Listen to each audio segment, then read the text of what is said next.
I was cornered from in front of me, and there were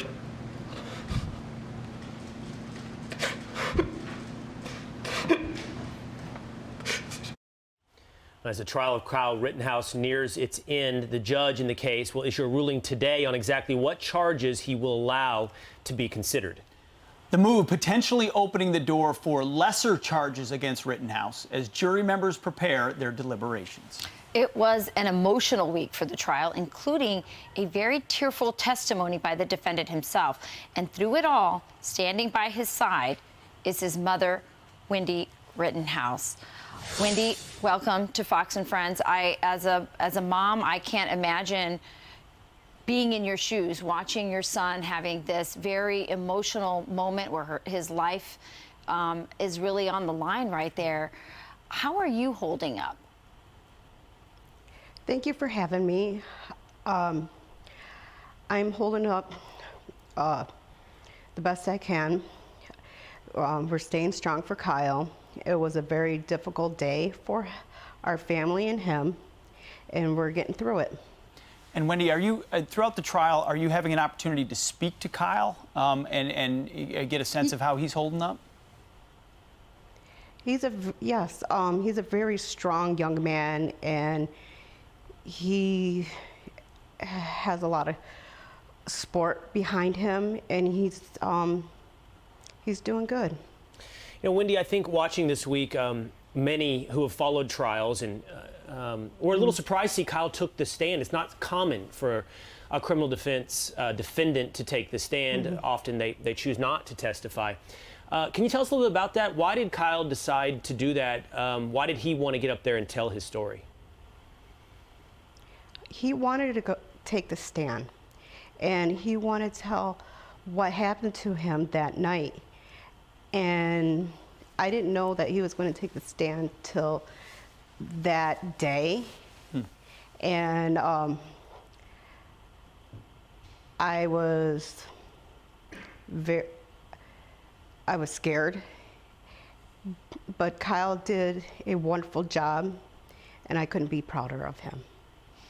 Wendy, even before this trial started, but even throughout this, your son has been smeared, really defamed by some of our country's most powerful citizens, including, by the way, the President of the United States, who, when he was a candidate, weighed in and called your son essentially a white supremacist. Do you know from talking to Kyle, if when this is all over, if he plans to file a defamation suit or in some way do something about, especially the President of the United States interfering in that way in the justice system and defaming him?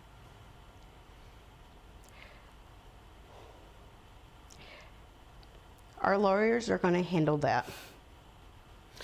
Smart. On that note, Wendy, you've sat through the trial. You've talked to Kyle. I'm sure you've talked to Kyle's attorneys. What is your sense? What is your expectation for justice right now? We can see what's going on. You have a better vantage point, obviously, but we can see what's going on with the cameras in the courtroom. But there's a lot of external pressure. There's a lot of external pressure on the judge. We can put this up as we're talking to you. There's threats right now against the judge taking place online. I don't want to take the time to read them all, but the audience can see some of these threats as they go across the screen. And there's a lot of pressure on this jury as well. What do you think about this outside pressure versus your sense and expectation for justice?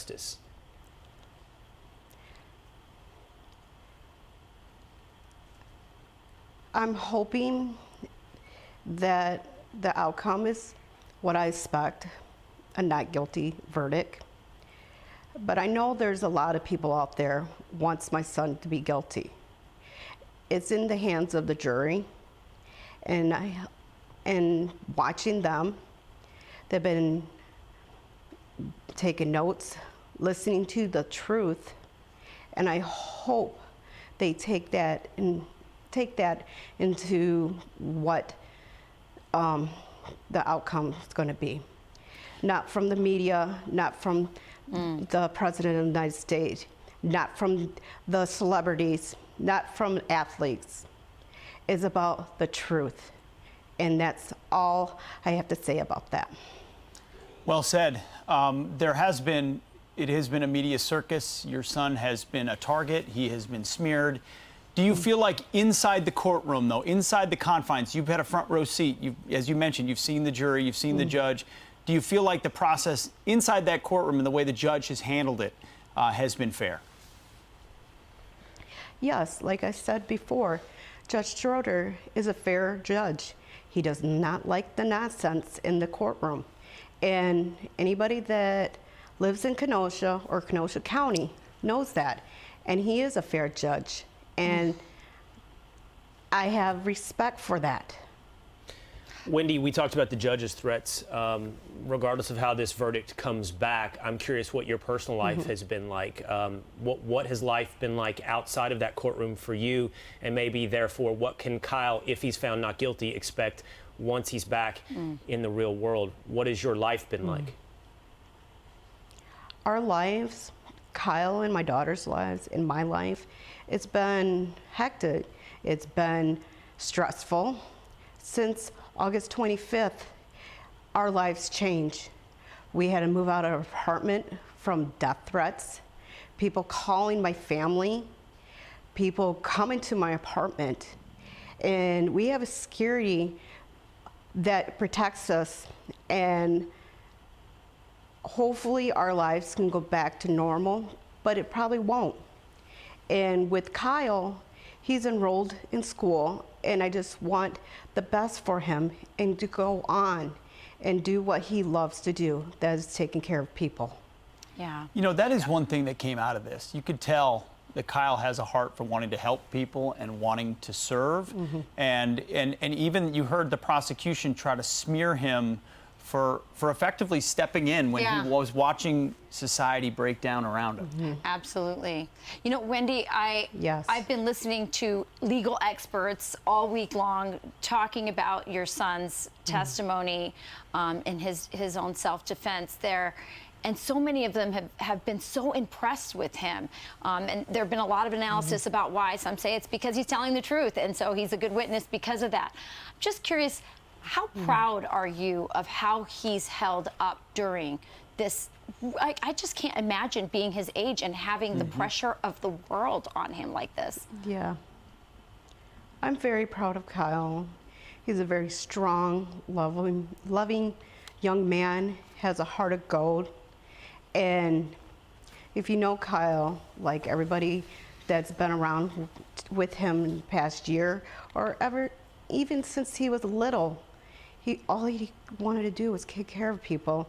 And with him going on the stand, yeah, it was rough and it was heartbreaking and emotionally draining for him and for my family. I couldn't even be prouder of him. Wendy Rittenhouse, thank you for taking the time this morning to take us behind the scenes, share with us your story, and tell us what's going on with Kyle. Thank you so much. Thank you, God Wendy. bless you, Wendy. God bless you indeed. Thank you. Thank you for having me. Thank you.